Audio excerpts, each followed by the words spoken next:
찬송가 502장을 찬송하시겠습니다. 502장입니다.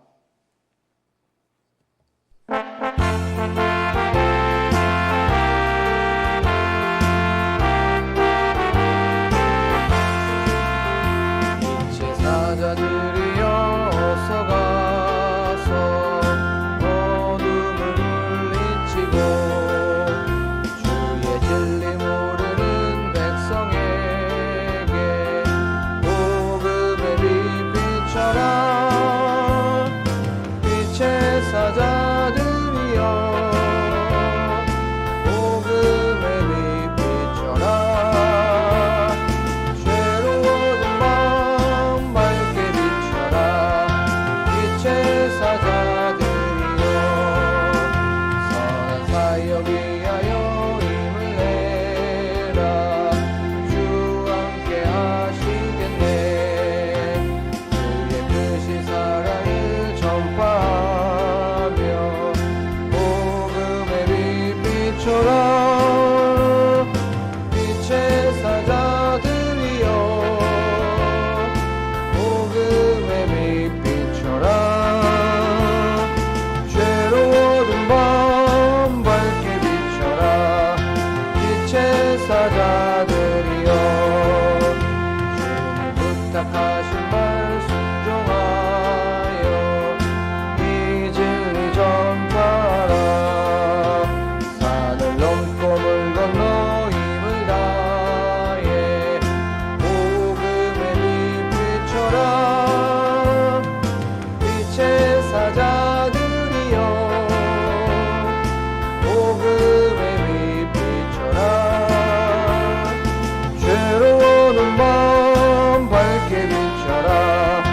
빛의 사자들이여 동서남북 어디나 땅끝까지 주님만 의지하고 눈 어두워 못 보는 백성에게 복음의 빛 비춰라. 빛의 사자들이여 복음의 빛 비춰라. 죄로워진 밤 밝게 비춰라. 빛의 사자들이여.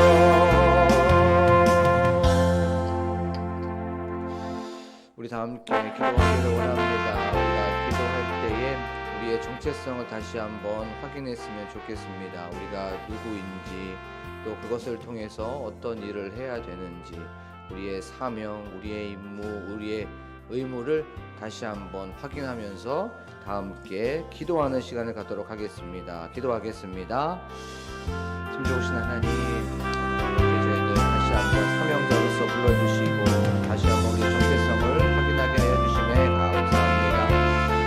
하나님, 빛의 사자들로서 복음의 빛을 전하는 저희들이 되게 하여 주시옵소서. 힘을 다해 복음을 비치게 하여 주시옵시고 만 백성에게 복음을 전하는 저희들이 되게 하여 주시옵소서. 하나님, 죄로 얻은 범을 복음으로 밝게 비추게 하여 주시옵시고 예수 그리스도의 빛으로 비추는 저희들이 되게 하여 주시옵소서. 길이요 진리요 생명이신 그 예수 그리스도를 삶으로 전하고 말로 전하고 행동으로 전하고 우리의 모든 것을 통하여서 그리스도를 전하는 저희들이 될 수 있도록 도와주시옵소서.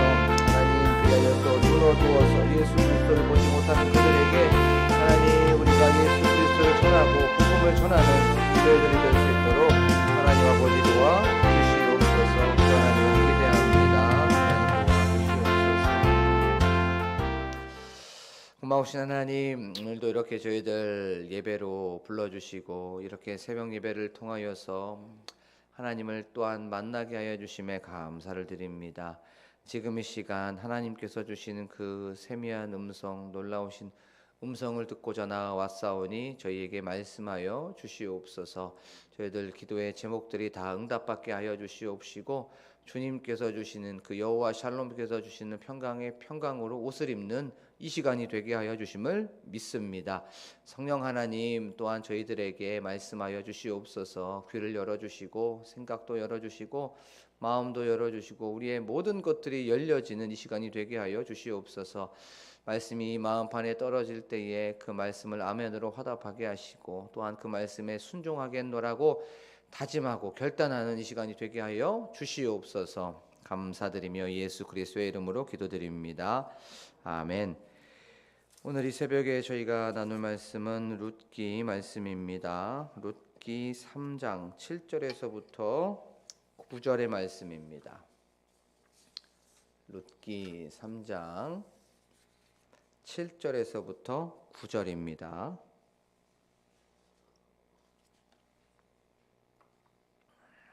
제가 읽도록 하겠습니다. 보아스가 먹고 마시고 마음이 즐거워 가서 곡식 단 더미의 끝에 눕는지라 룻이 가만히 가서 그의 발치 이불을 들고 거기 누웠더라. 밤중에 그가 놀라 몸을 돌이켜 본즉 한 여인이 자기 발치에 누워 있는지라. 이르되 내가 누구냐 하니 대답하되 나는 당신의 여종 룻이오니 당신의 옷자락을 펴 당신의 여종을 덮으소서. 이는 당신이 기업을 물을 자가 됨이니이다 하니. 아멘. 할렐루야. 오늘도 눈이 이렇게 펑펑 오는 과정 속에서도 이 예배당에 오신 여러분들에게 주님의 은혜와 평강이 가득하시기를 간절히 소망합니다. 우리는 저번 시간에 룻은 나오미의 말을 듣고 순종하고 실천했다는 것에 대해서 말씀을 살펴보았죠. 그것은 바로 그 실천은 발 아래, 룻은 보아스의 발 밑에 있는 그 이불을 들치고 거기에 누웠던 거죠. 룻이 그 나오미 어머니의 말을 듣고 실천했기 때문에 바로 보아스의 아내가 될 수 있었고 또 다윗의 할머니가 될 수 있었죠. 또 예수 그리스도의 족보에 들어갈 수 있었습니다. 어머니의 말을 듣고 나서 이거 조금 별론데, 좀 너무 좀 창피한데, 부끄러운데 라고 했었으면 그는 보아스의 아내가 되었거나 아니면 다윗의 할머니가 되지 못했습니다. 부끄럽지만 두렵지만 좀 근심도 있었고 걱정이 좀 있었지만 이 모든 것들을 뒤로하고 실천했기 때문에 바로 그는 보아스의 아내가 될 수 있었고 예수 그리스도의 족보에 들어갈 수 있었습니다. 그래요. 우리는 저번 시간을 통해서 실천하면 반드시 열매가 있다는 것에 대해서 나눠봤죠. 그것이 실패의 열매든 부끄러움의 열매든 아니면 성공의 열매든 그것은 반드시 열매가 있다는 것에 대해서 살펴봤습니다. 실천하지 않으면 아무 일도 일어나지 않고 실천하지 않으면 아무것도 되지 않고 실천하지 않으면 아무 열매도 일어나지 않는다는 것에 대해서 나눠봤죠. 그래서 우리가 그것을 통해서 신앙 안에서 그것이 수요 예배든 새벽 예배든 주일 예배든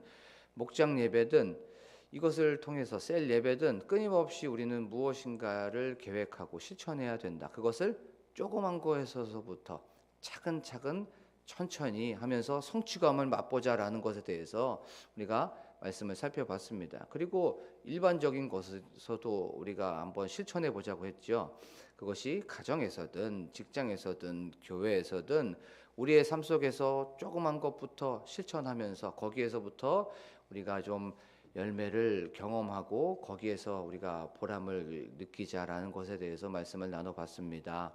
오늘 말씀을 통해서 또 성경은 하나님께서는 우리에게 어떻게 또 하루를 살아가야 되는지에 대해서 그것이 이 성경은 우리에게 어떤 교훈을 주는지에 대해서 말씀을 좀 살펴보도록 하겠습니다. 자, 룻은 이제 밖에서 누워 있었죠. 근데 그 시간이 밤이었습니다. 달빛도 환하고 또 별빛도 환한 그런 상황이었어요. 근데 룻은 그 보아스의 발 밑에 있으면서 숨도 제대로 쉬지 못했습니다. 눈 한번 떠서 달 한번 보고 눈 한번 떠서 별 한번 보면서 이거 어떻게 되지? 보아스가 잠에서 깨어나게 되면 무슨 말을 먼저 해야 될까라고 하면서 고민하고 있었던 그때였습니다.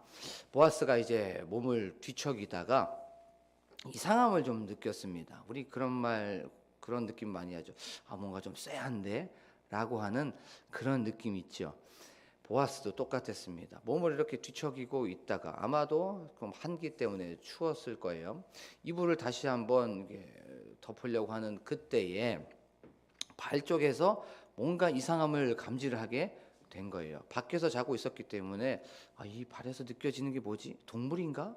아니면 곤충인가? 아니면 벌레인가? 라고 하는 그런 상황이었습니다. 그리고 나서 이제 뭔지 확인하려고 하고 이제 눈을 떠서 발 밑을 확인하는데 그만 심장이 멎는 줄 알았습니다. 자세히 보니까 사람 한 명이 누워 있었어요. 근데 좀 더 보니까 구체적으로 여자가 누워 있는 것을 보게 되었습니다. 이게 꿈인지 생시인지 분간이 되지 않는 상황이었죠. 분명히 잠잘 때는 자기 혼자 누워 있었어요. 그리고 그렇게 잠을 들게 되었습니다.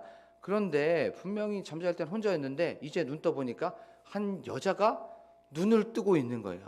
이건 보통 일이 아니었죠. 발 밑에 그 한 여자가 누워 있었던 겁니다. 그리고 나서 물어봅니다. 정신을 차리고 네가 누구냐라고 물어보게 되는 거죠. 누구냐? 넌이라고 얘기를 하게 된 거예요. 너의 정체가 무엇이냐? 너의 소속이 어디고? 너는 누구의 딸이고? 너는 어디 집하고? 네가 무슨 연고로 이와 같은 일을 한 것이냐라고 물어본 겁니다. 그게 네가 누구냐라고 물어본 거예요. 너의 정체성을 얘기하라라고 한 거죠.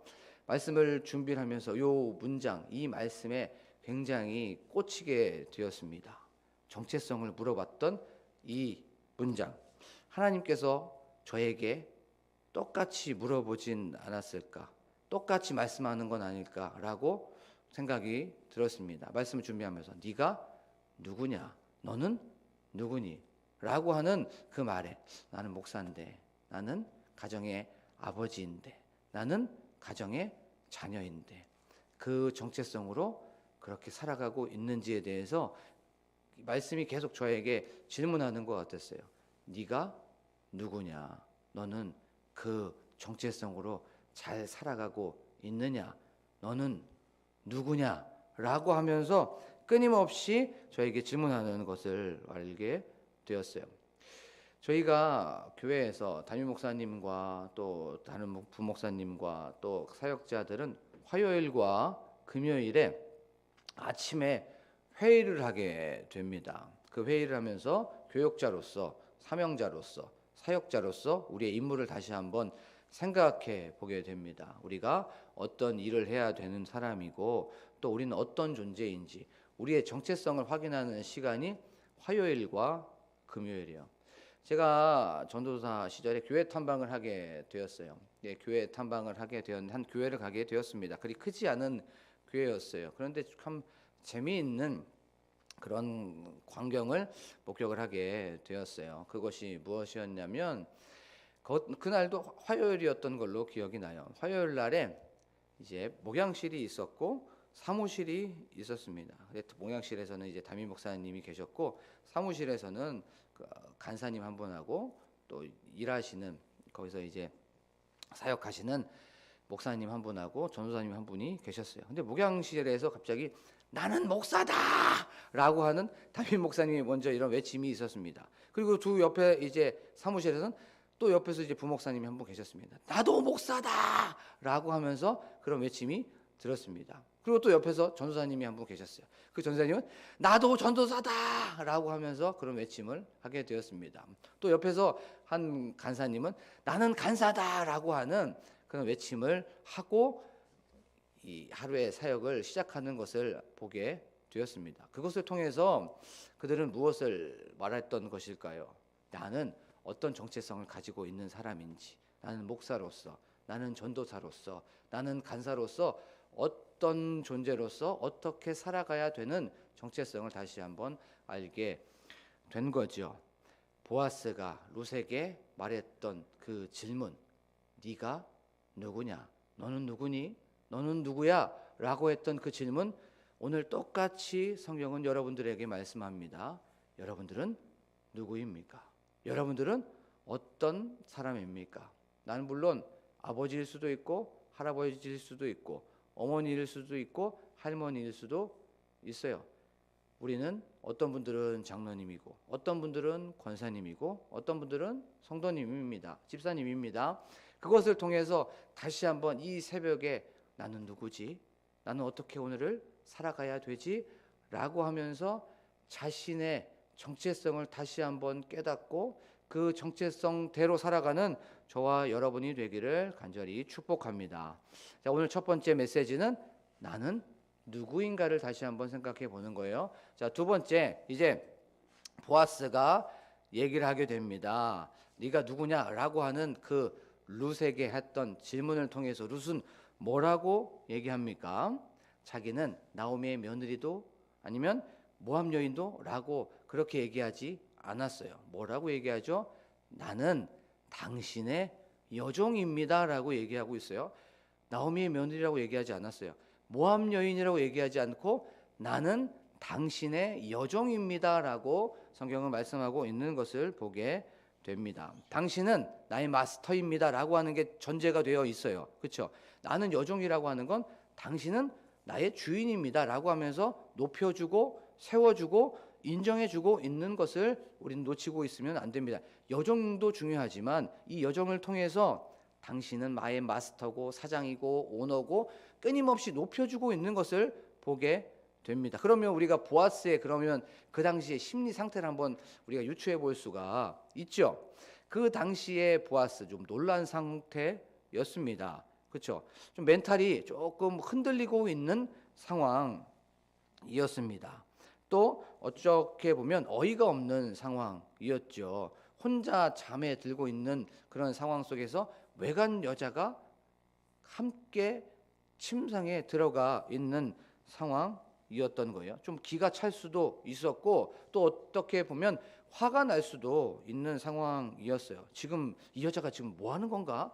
라고 하면서 심기가 불편할 수도 있었고 나를 뭘로 보고 라고 하면서 조금 격앙되어 있는 상황이었어요. 그때 룻이 네가 누구냐? 라고 하는 그런 상황 속에서 나는 당신의 여종입니다 라고 하면서 자신을 낮추고 보아스를 높여주고 세워주고 인정하는 것을 보게 됩니다. 그리고 나서 8절 9절 이 뒤본 말씀을 보면 이제 보아스가 평정심을 찾게 되고 또 멘탈을 잡게 되는 것을 우리가 알 수가 있습니다. 현실을 다시 한번 자각하게 됐던 것을 알 수가 있어요. 정신을 차렸던 것을 우리가 알 수가 있습니다. 이 말씀을 이제 그러면 우리의 삶 속에서 한번 적용해 볼 수가 있겠죠. 룻이 보아스를 높여주고 자신은 낮췄던 것, 정상적이지 않은 상태에서 평정심을 찾을 수 있었던 것을 삶 속에서 한번 찾아보자고요.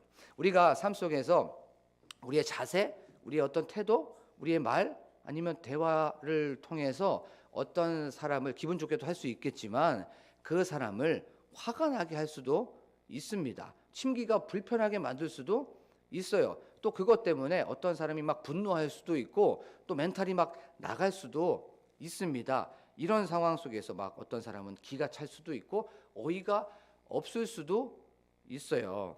그런 상황 속에서 그러면 이 말씀을 우리 삶 속에 적용해 보면 어떻게 적용해 볼 수 있을까요? 그때 먼저 낮아지고 또 그 사람을 세워주고 또 그 사람을 인정해 준다는 건 바로 이런 거죠. 그거 다 제 탓입니다. 제가 부족하고 제가 잘 못해서 모자라서 그런 거예요 라고 하면서 어떤 그 사람의 기분 또 그 사람의 분노 화를 풀어주는 건 저를 용서하여 주시고 또 미안합니다 죄송합니다 라고 하면서 내 자신을 낮추는 겁니다. 그러면서 그 사람을 인정하고 또 그 사람을 세워주는 거예요. 그러면서 그 사람의 어떤 어이가 없었던 부분들, 화가 났던 부분들, 또 그 사람이 분노했던 부분들, 기가 찼던 부분들을 먼저 사과하고 먼저 사죄하고 또 먼저 미안하다고 하고 먼저 죄송하다고 하면서 이 모든 것들을 해결하는 저와 여러분이 되기를 간절히 소망합니다. 이렇게 하는 것 자존심도 버려야 되는 거죠. 이렇게 하는 것 체면도 내려놔야 되는 겁니다. 내 생각, 내 의도 다 내려놔야 사과할 수 있고 미안합니다 얘기할 수 있고 이것에 대하여서 화를 푸세요로 죄송합니다라고 말해줄 수가 있는 거죠. 바로 나는 죽어야 됩니다. 내가 죽어야 뭐가 살아납니까? 관계가 살아나게 되어 있어요. 내가 희생이 돼야 이 관계가 다시 한번 예전으로 회복이 되어지게 되는 거죠. 어떤 사람들과의 관계에서 끊임없이 우리는 관계를 맺어가고 있죠. 그런데 실수할 수 있습니다. 또 그 말로써 어떤 태도로서 자세로서 그 사람의 마음을 또 그 사람의 어떤 기분을 상하게 할 수 있어요. 그때 우리가 생각해야 되는 건 나는 낮아지는 거예요. 그리고 그 사람을 높여주는 겁니다. 그건 바로 먼저 사과하는 겁니다. 먼저 미안하다고 얘기하는 거예요. 먼저 저는 이 부분에 대해서 제가 실수합니다. 제가 실수했어요. 하고 먼저 그 사람한테 죄송하다고 얘기하면서 나아가는 저와 여러분이 되기를 간절히 소망합니다. 그러면 그 사람의 어떤 분노, 그 사람의 어떤 기분, 그 사람의 심정이 풀리고 제자리로 찾아갈 수가 있게 되는 것이고 평정심을 찾게 되는 거죠. 말씀을 묵상을 하다가 어떤 성경 이야기가 오버랩이 좀 됐어요. 사무엘상 25장 2절부터 보면은 한 사건이 또 나오게 되죠. 그 사건이 뭐냐면 이스라엘 땅에 한 부자가 살고 있었습니다. 그 부자가 어디에 살고 있었냐면 길갈이라는 곳에 살고 있었어요. 그 부자의 이름이 나발입니다. 나발이라는 사람이 살고 있었어요. 근데 그 나발이라는 그 사람이 굉장히 부자였습니다. 양도 한 3,000마리 됐고 염소도 한 1,000마리 됐었어요. 그런데 이걸 누가 지켜주고 있었냐? 다윗과 다윗 일행들이 지켜주고 있었어요. 그런데 이제 양털을 깎는 날이 되었습니다. 뭔가 이제 추수하게 된 거예요. 그래서 이제 다윗이 사람을 보내서 우리가 1년 동안 이렇게 열심히 너희들을 보호하여 주고 너희들을 지켜주었기 때문에 그리고 성경을 보면 그들이 우리의 담이 되었다고 해줬어요. 담. 그들을 보호해 줬습니다. 나발을 보호해 줬던 거예요. 그래서 이제 다윗은 이제 양식을 얻기 위해서 이제 사람을 보내게 되었습니다. 그때 나발이 뭐라고 얘기하냐면 이렇게 얘기합니다.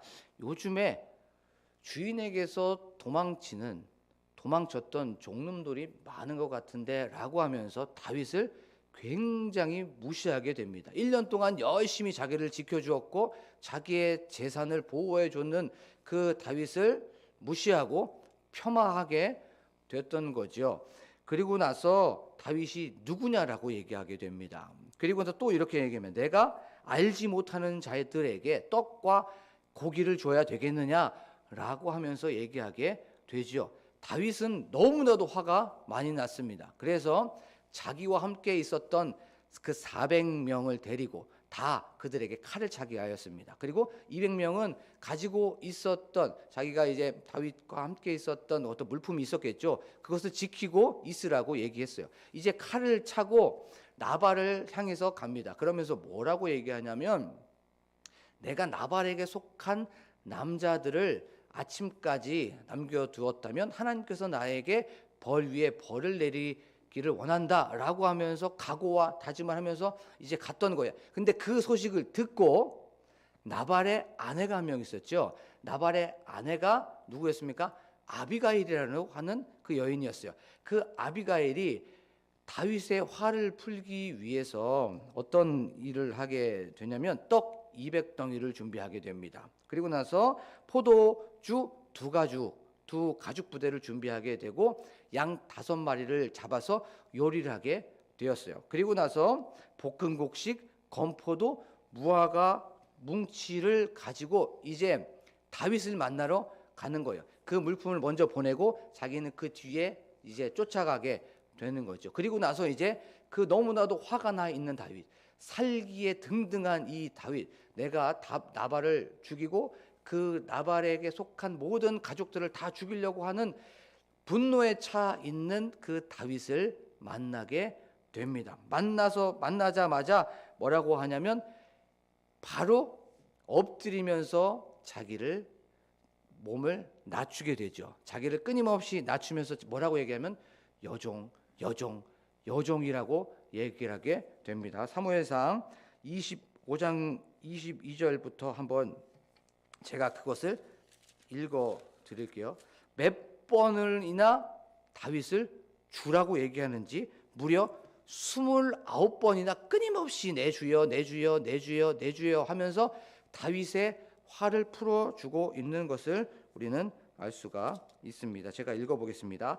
아비가일이 다윗을 보고 급히 나귀에서 내려 다윗 앞에 엎드려 그의 얼굴을 땅에 대니라. 이제 음식을 갖고 와서 너무나도 화가 나 있는 다윗을 아비가일이 만나게 된 거예요. 그가 다윗의 발에 엎드려 이르되 내 주여 원하건대 이 죄악을 나 곧 내게로 돌리시고 여종에게 주의 귀에 말하게 하시고 이 여종의 말을 들으소서라고 하면서 끊임없이 다윗을 높여주고 있습니다. 끊임없이 다윗을 인정하고 있는 거예요.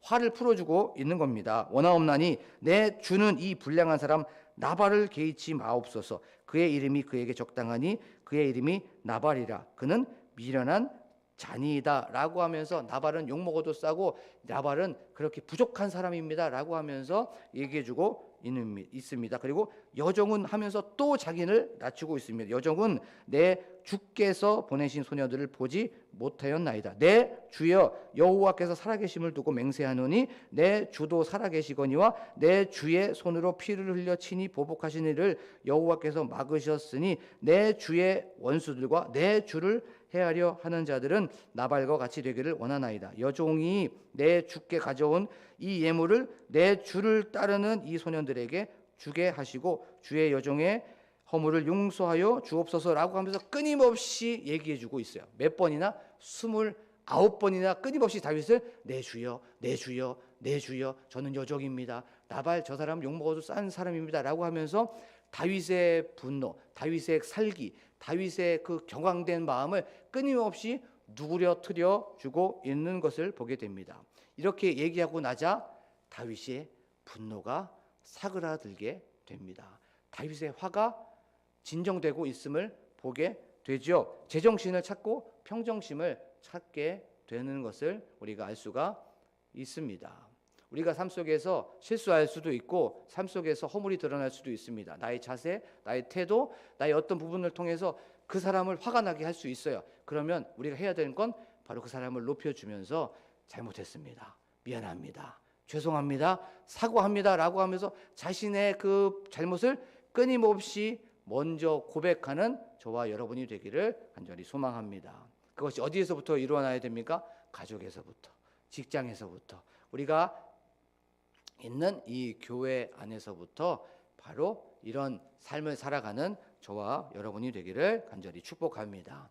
지금 이 시간 우리가 기도하기를 원합니다. 말씀을 생각하면서 오늘 우리의 정체성을 다시 한번 기억하기를 원합니다. 말씀은 얘기합니다. 네가 누구냐라고 말합니다. 그리고 사람들과의 관계 안에서 끊임없이 우리는 실수할 수 있습니다. 그때 먼저 미안합니다. 먼저 사과를 하고 먼저 죄송합니다. 아직 부족해서 그렇습니다.